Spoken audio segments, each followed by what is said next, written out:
Irmãos, nós vamos meditar na palavra de Deus, no Evangelho do Senhor Jesus Cristo, segundo João, Evangelho de João, capítulo 9. Nós vamos fazer uma leitura um pouco extensa. Eu queria que você prestasse bastante atenção, mas é uma passagem riquíssima que não deu para fazer numa leitura mais curta. Às vezes a gente consegue achar uma leitura mais curta que já traz uma ideia do todo, né?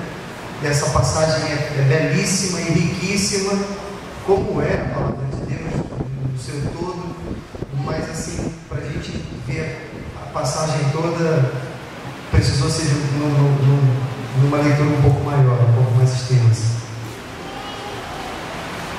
E a gente vai ler do verso 1 ao verso 25. João 9, de 1 a 25. Caminhando, Jesus viu um homem cego de nascença.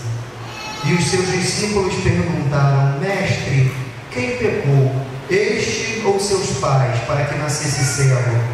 Respondeu Jesus: Nem ele pecou, nem seus pais, mas foi para que se manifestem nele as obras de Deus. É necessário que façamos as obras daquele que me enviou enquanto é dia. A noite vem quando ninguém pode trabalhar. Enquanto eu estou no mundo, sou a luz do mundo. Dito isso, cuspiu na terra e, tendo feito lodo com a saliva, aplicou-o aos olhos do cego, dizendo-lhe: Vai, lava-te no tanque de Siloé, que quer dizer enviado. Ele foi, lavou-se e voltou vendo. Então os vizinhos, os estudantes, o conheciam de vista como mendigo, perguntavam: Não é este o que estava assentado pedindo esmolas? Uns diziam: É ele. Outros: Não, mas se parece com ele. Ele mesmo, porém, dizia: Sou eu. Perguntaram-lhe, pois: Como te foram abertos os olhos? Respondeu ele: O homem chamado Jesus fez lodo, untou-me os olhos e disse-me: Vai ao tanque de Siloé e lava-te. Então fui, lavei-me e estou vendo. Disseram-lhe, pois: Onde está ele? Respondeu: Não sei. Levaram, pois, aos fariseus o que dantes fora cego. E era sábado, o dia em que Jesus fez lodo e lhe abriu os olhos. Então os fariseus, por sua vez, lhe perguntaram como chegara a ver. Ao que lhes respondeu: Aplicou lodo aos meus olhos, lavei-me e estou vendo. Contou a mesma história de novo, né? Por isso alguns dos fariseus diziam: Este homem não é de Deus, porque não guarda o sábado.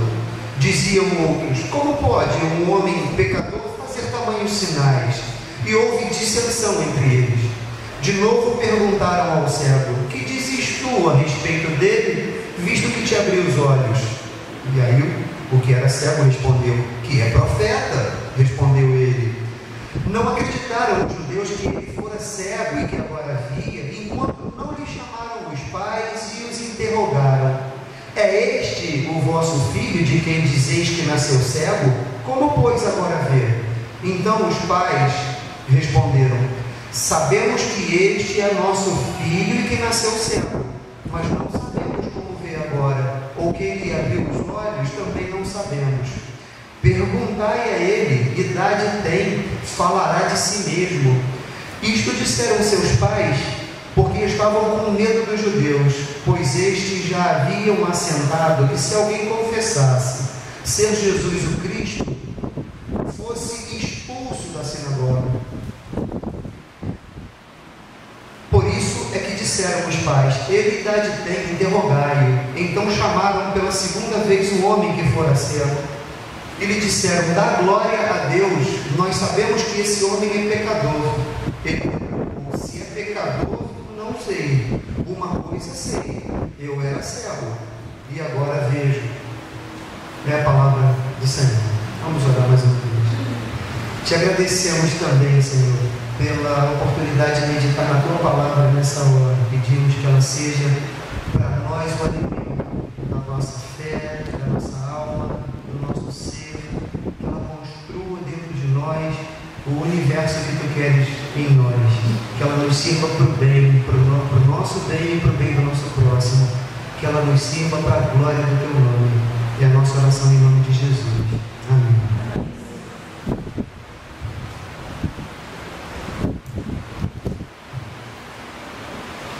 Desde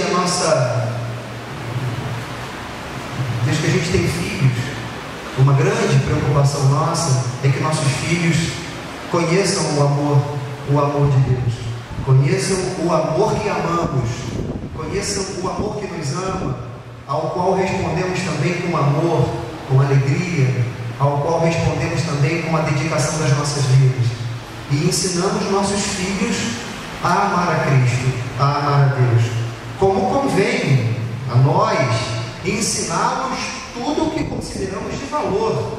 Não é assim que a gente faz com a matemática, com o português, com as ciências.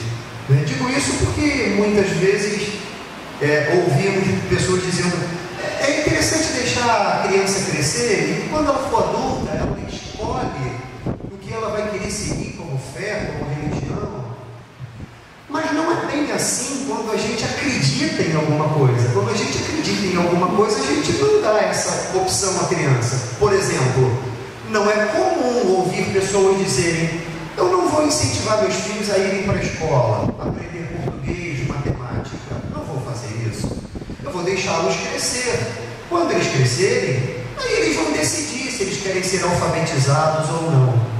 Não é assim que a gente faz com isso, né? A gente acredita no valor da alfabetização e a gente então induz e incentiva a alfabetização. Aquilo em que a gente acredita que tem valor, a gente passa desde cedo.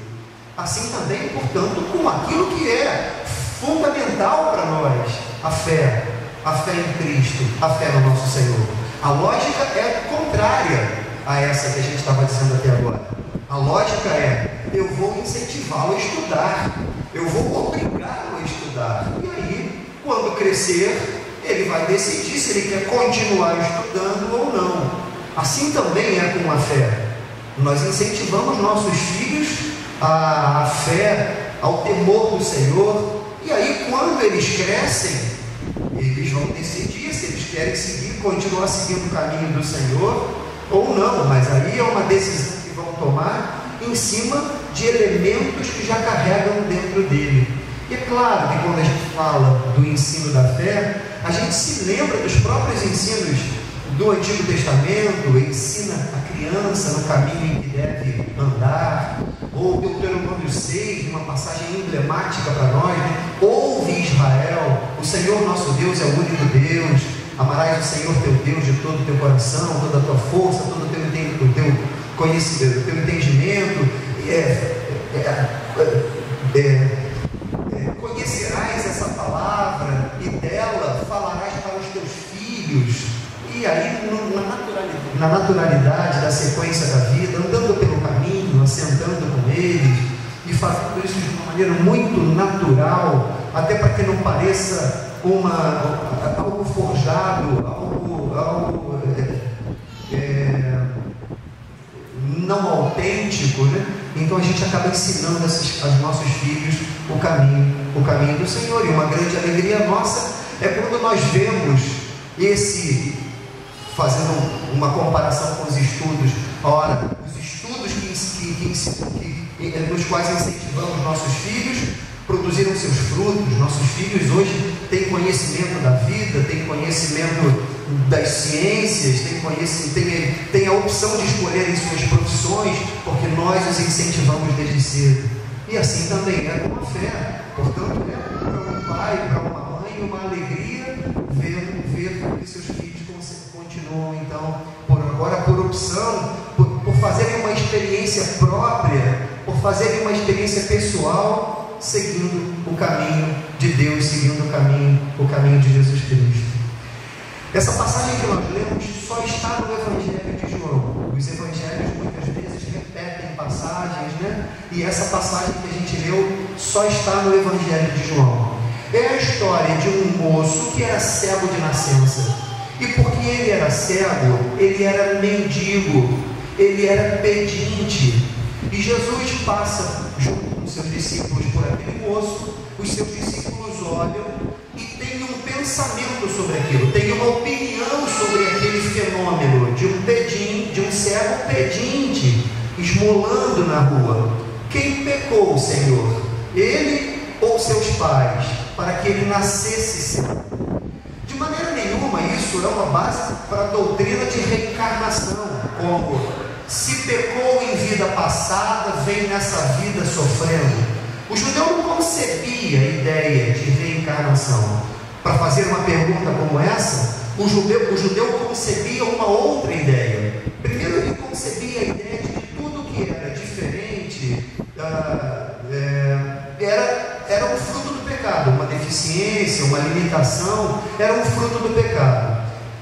Esse pecado podia ter sido cometido pelo próprio bebê já dentro da barriga, ou podia ter sido cometido pelo pai para que os filhos viessem a pagar por aquilo. Jesus então desconstrói essa ideia, né?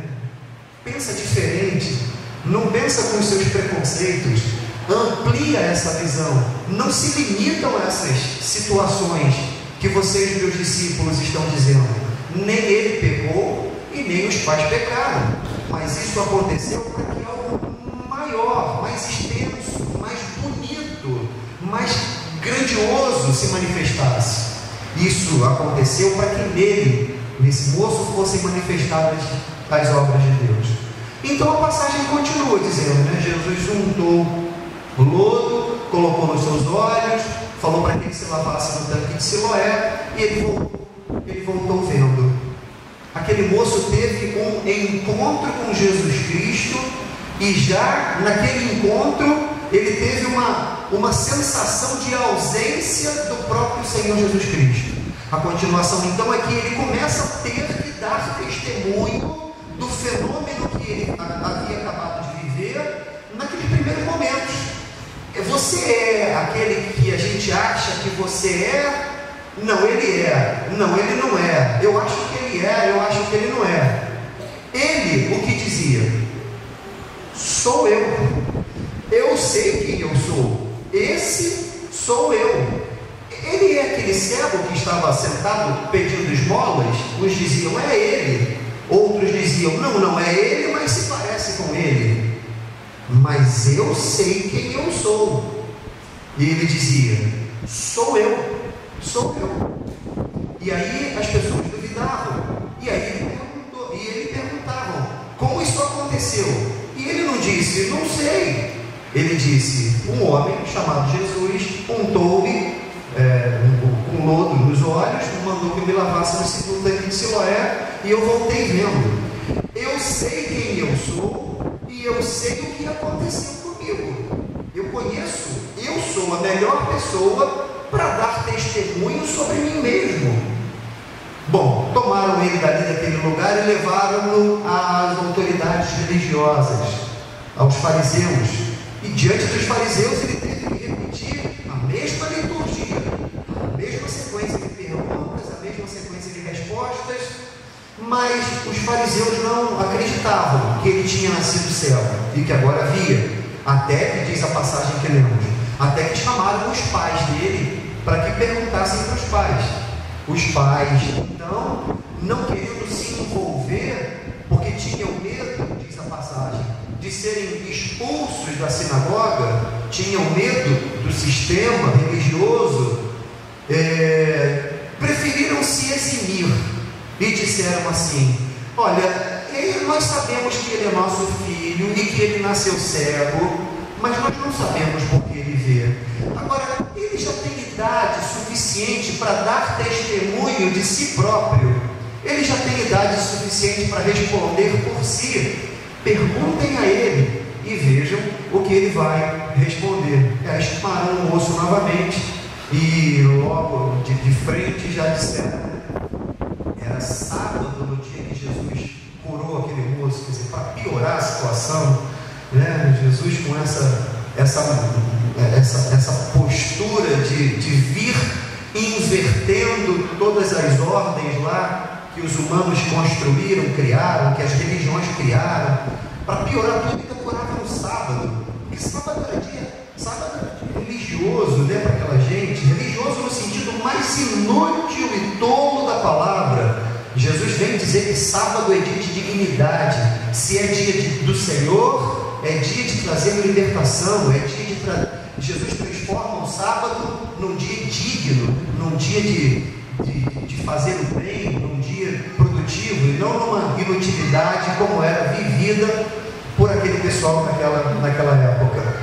Por causa dessas coisas, então, essa segunda estada daquele moço cego diante dos fariseus já é recepcionado, aquele moço já é recepcionado dessa forma. Olha aqui: dá glória a Deus, porque sabemos que esse que te curou é pecador. E aí mais uma vez ele vem e testemunha: se é pecador, eu não sei. E essa é a expressão, Gabi, que eu carrego comigo, que eu espero que você carregue com você, que eu espero que todos nós tenhamos conosco. Uma coisa eu sei falar de mim. Eu era alguém sem Cristo e agora eu sou. Mas eu já nasci no Evangelho, eu sempre fui de Cristo. Então você pode dizer: olha, eu sei o que é estar sem Cristo, porque a vida me mostra isso. E eu sei que eu sou de Cristo. Usando das palavras daquele moço diretamente: uma coisa eu sei, eu era cego e agora eu vejo. É isso que eu sei de mim. Eu sei quem eu sou, eu sei que eu era cego, mendigo, e eu sei que esse me trouxe visão e dignidade, porque Jesus veio fazer isso.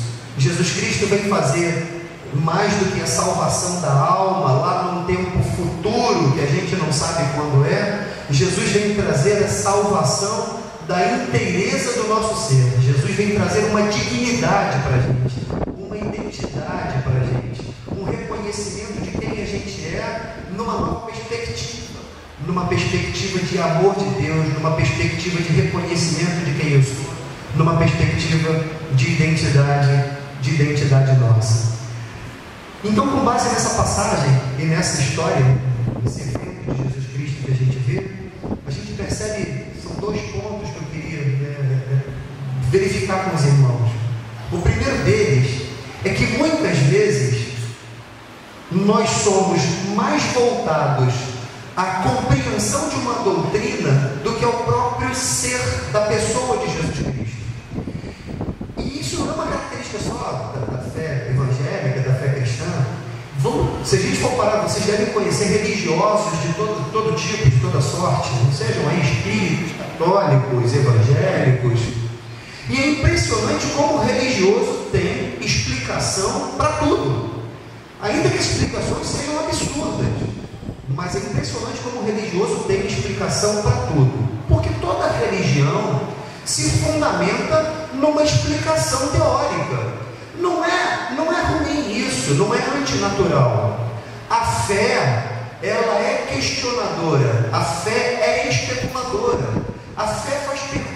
Quando nós passamos a crer, nós passamos a nos questionar porque cremos, não é? A gente não precisa construir uma estrutura de crença para nós. Por exemplo, no nosso caso, nós temos as confissões de fé, a confissão de fé de Westminster, o catecismo maior, o catecismo menor, nós temos as nossas doutrinas, e é natural que isso aconteça. A palavra de Deus vai falar disso para a gente. Ora, na epístola de Pedro, por exemplo: estejam sempre preparados para responder a todo aquele que pede a razão da esperança que há em vós. Façam isso, portanto, com amor, com doçura, com moderação, moderação no temperamento.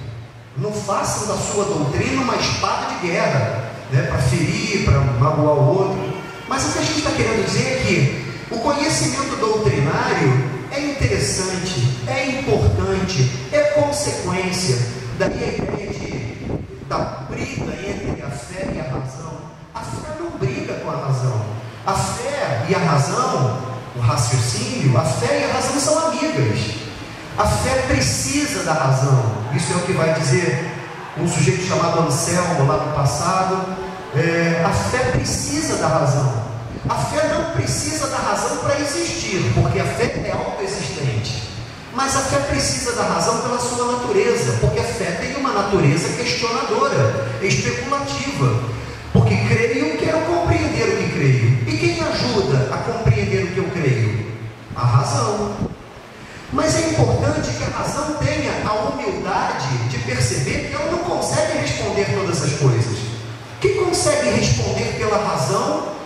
o nascimento virginal de Jesus Cristo? Quem consegue responder pela razão? Um homem andando sobre o mar. Quem consegue entender pela razão a ressurreição de Jesus Cristo? Quem consegue entender pela razão tantas outras questões que envolvem a fé?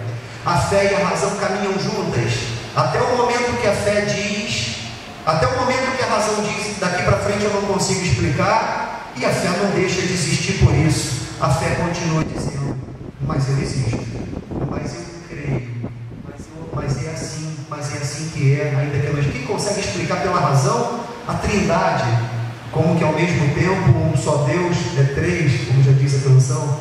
Quem consegue entender pela razão? É a fé, aquela expressão que João Calvino usava, né, para algumas questões, entre elas a ceia do Senhor. Coisas que eu mais creio do que entendo. Isto eu mais creio do que entendo. E muitas questões serão assim. Então, por um lado, a gente está falando aqui do valor da doutrina, da importância de se compreender. Mas a gente está de se compreender o que crer. Mas antes de tudo isso, e penso que seja essa a situação daquele moço, que não tinha doutrina nenhuma ainda, que não tinha construção doutrinária de nada, que não tinha construção filosófica, teológica, não tinha participado de escola dominical, não tinha participado de nenhuma comunidade, e já estava agora, usando uma expressão popular e comum na nossa época, no olho do furacão de um testemunho de fé. Vamos lá, ele acabou de viver uma experiência com Cristo, e já começa a dar testemunho da sua experiência para aquelas pessoas que o ladeiam, para aquelas pessoas que o cercam. E mais do que isso, logo depois ele passa a ter que dar essas explicações para as autoridades da fé. Quem é você? Como aconteceu? Como se deu? E ele não tinha doutrina nenhuma, mas ele tinha uma coisa, uma fé embrionária, nascente.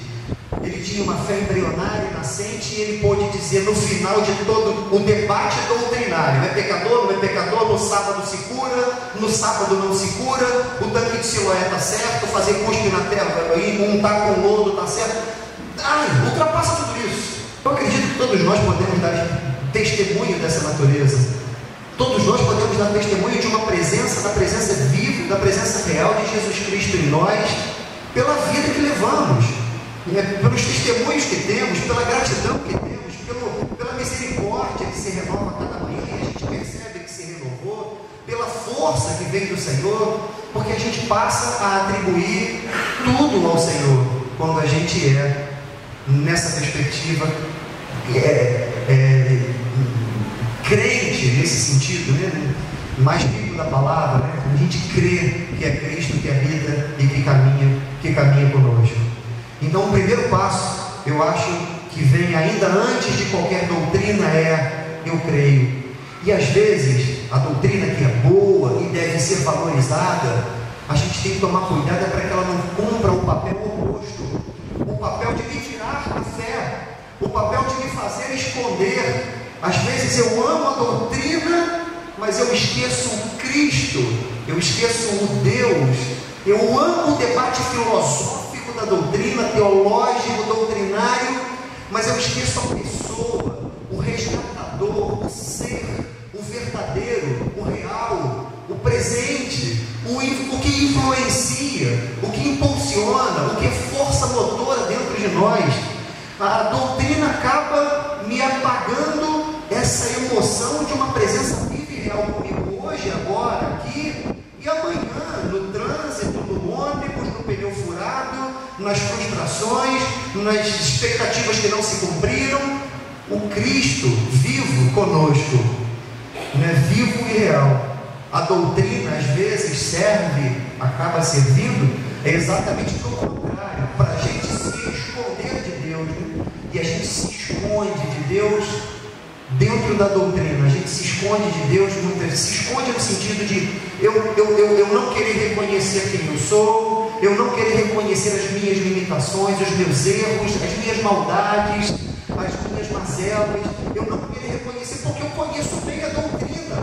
Então, se eu conheço bem a doutrina e sei a Bíblia de cor, com a citação de capítulos e versículos, eu posso ser um pouco mais mau, porque essa maldade não me incomoda. Na verdade, já estou até anestesiado para ela, porque a vida religiosa é intensa, a doutrina é bem conhecida e está na ponta da língua. A proposta é outra.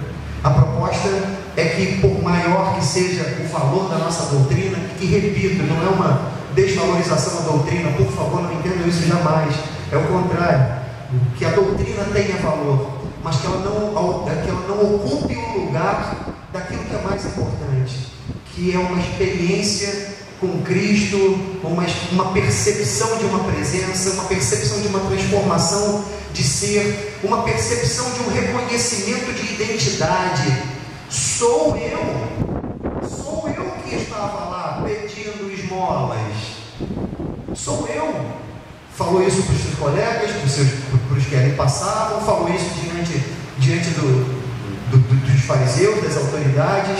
Os pais se eximiram, e aliás esse é o segundo ponto. Então, se o primeiro ponto é que a fé ultrapasse a crença, que a fé, enquanto essência, seja de fato a questão fundamental, fundante, primeira, essencial, para que depois as construções doutrinárias venham, mas que a fé não seja esquecida, seja a fé o coração a pulsar, seja a fé o princípio de tudo, a fé que muitas vezes sem doutrina nenhuma vai ser forte para dar o testemunho. Não sei, mas uma coisa sei, eu creio. É impressionante como a gente tem muitos argumentos para deixar de crer, e ainda assim a gente continua crendo, porque é esse milagre dessa presença desse Cristo em nós. Conta uma história de um senhorzinho que se converteu, e ele era muito conhecido entre os seus amigos exatamente por ser alcoólatra e viver situações assim de desastres familiares. E uma vez convertido, os seus amigos foram testá-lo, porque é assim que funciona. E aí os amigos começaram a testá-lo e perguntar se ele sabia de algumas coisas, se sabia de outras questões bíblicas e filosóficas e doutrinárias. Ele conseguiu responder algumas perguntas, e a algumas ele não conseguiu responder. E aí o final da resposta foi simples assim: eu não sei, mas realmente uma porção de coisas que vocês estão me perguntando, mas uma coisa eu sei, eu era um alcoólatra, e quando eu chegava em casa era tudo quebrado. Minha mulher tinha medo de mim, meus filhos corriam de mim e se escondiam, porque muitas vezes eu batia neles. E agora, quando eu chego em casa, tem paz, tem alegria, tem beijo, tem abraço, tem sorriso, tem gente que se achega a mim, porque eu não sei uma porção de coisas de Jesus Cristo, mas uma coisa eu sei: a minha vida era de uma forma, era numa pintura, e agora é numa outra pintura, de uma outra maneira de ser. Essa questão essencial, Gabi, da fé, da presença de Cristo, é que tem que estar dentro do coração da gente, para a gente ter humildade de dizer quando sabe, ou quando tem uma opinião sobre determinada coisa, e para a gente ter a humildade de dizer para muitas coisas da vida: não sei, mas continuo crendo, mas continuo sendo, mas sei quem eu sou, e sei quem Cristo é, e o que representa para mim, o que significa para mim e para a minha vida. O segundo ponto, simples também, que a gente observa nessa passagem, é que muitas vezes esse testemunho da essência, do essencial em nós, é dado de uma maneira totalmente abandonada, Gabi e irmãos. Como é bom estarmos em comunhão, como é bom encontrarmos um par, alguém que compartilha da mesma opinião. Mas muitas vezes na vida o testemunho vai ser dado no maior abandono de todos. O abandono é tão grande que parece que até Deus abandonou. Esse moço, por exemplo, o testemunho dele era um testemunho solitário. Ele foi sozinho, que a primeira pergunta, ainda lá nos primeiros versos, a primeira pergunta é: cadê ele que te curou? Ele diz: eu não sei, ele não está por aqui. E depois os pais, né? Uma outra percepção de abandono que a gente vê é isso, né? Os pais são chamados e não querem se envolver com aquilo. Não, pergunta para eles, totalmente abandonado, sem igreja, sem irmão, sem pessoas ao seu lado, incentivando. E é claro que não, mas parece que até sem Deus. Claro que ele não estava sem Deus. Claro que ele estava já com a presença de Cristo ali, claro que ele estava já com a presença de Deus ali. Mas Deus deu a experiência de parecer um abandono total. Porque numa experiência de abandono total, muitas vezes, a gente se conhece, a gente se fortalece, a gente aproveita para se conhecer. Nós não continuamos lendo a passagem, mas na continuação da passagem, quando ele dá esse testemunho, eu não sei quem ele é. Se é pecador, eu não sei. Uma coisa eu sei: eu era cego e agora eu vejo. Aí os fariseus lá se irritaram e colocaram ele para fora. Colocando-o para fora ali da presença dos fariseus, Jesus Cristo aparece para ele e se apresenta, e ele declara lá a sua fé. Muitas vezes a vida vai nos proporcionar situações assim, de uma percepção de um abandono, de uma espécie de uma situação que favoreceria uma carência de gente, porque foi assim, por exemplo, com Jesus Cristo, com o nosso Senhor, quando foi impelido pelo Espírito para ir para o deserto. Lembram-se disso? Nas tentações que viveu no deserto? Diz lá em Mateus 4, essa passagem está tanto em Mateus 4 quanto em Lucas 4, né? A tentação do deserto. E Jesus, cheio do Espírito Santo, foi impelido ou impulsionado para o deserto a fim de ser tentado por Satanás. Foi o próprio Deus quem o induziu. Outra passagem que nos mostra muito essa indução, Deus é quem nos induz a uma situação como essa de aparente abandono, é clássica. Logo após a primeira ressurreição, logo após a primeira multiplicação dos pães, lá em Mateus no capítulo 14, ou em Marcos no capítulo 6, o episódio é o mesmo. Logo depois da primeira multiplicação dos pães, diz a passagem, Jesus impele os seus discípulos para atravessarem o lago de Betesda e sobe para orar. Jesus os leva para uma situação de tempestade, e na tempestade então eles temem. Lembram-se dessa passagem? É aquela em que Jesus os vê no meio da tempestade, desce, vai andando por sobre o mar e já começa a dizer: sou eu, não temam. Então Pedro se aventura a ir: se tu és o Senhor mesmo, me chama para que eu vá até aí. Jesus o chama, ele começa a andar por sobre as águas, mas aí olha para a situação, teme, começa a submergir. Jesus o reergue, o incentiva a fé, entra no barco com eles, acalma a tempestade, eles concluem lá a trajetória que estavam fazendo. Assim acontece muitas vezes com a fé, Gabi. Muitas vezes a gente vai estar no meio do furacão, né? Com a pilha de todos os colegas, com a zoação de todos os colegas, com os desafios éticos, morais, que a vida vai trazer para a gente, e a necessidade de um reconhecimento de quem se é. Eu sei quem eu sou, e eu sei dessa presença em mim, dessa presença de Cristo, dessa presença de Deus. Eu sei quem eu sou, e é essa presença que me identifica, é essa presença que me norteia, é essa presença que me conduz nas minhas decisões e nas minhas falas e nas minhas palavras e nas minhas ações. Posso não conhecer bem a doutrina, posso não ter gente que me cerca para me incentivar, mas uma coisa eu continuo reconhecendo: eu sei quem eu sou, eu sei que eu era cego e mendigo, e agora eu vejo. Penso que a fé seja assim para todos nós, uma presença de Cristo que nos dá essa dignidade de humanos, essa necessidade, essa dignidade de seres humanos que tomam suas decisões não por causa necessariamente de uma moral, mas por causa da opção sempre da vida, a opção que Jesus Cristo veio fazer para a gente, a opção da vida, a opção do bem, a opção do melhor para nós e para o próximo, a opção da glória de Deus. Quem, Senhor, pecou, ele ou seus pais, para que ele nascesse assim? Nem ele nem seus pais. E isto é para que se manifestem nele as obras de Deus.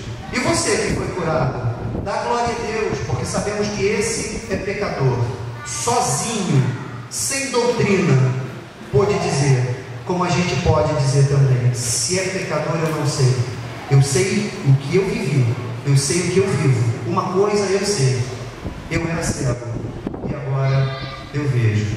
Que seja assim para todos nós. Que Deus nos abençoe. Amém.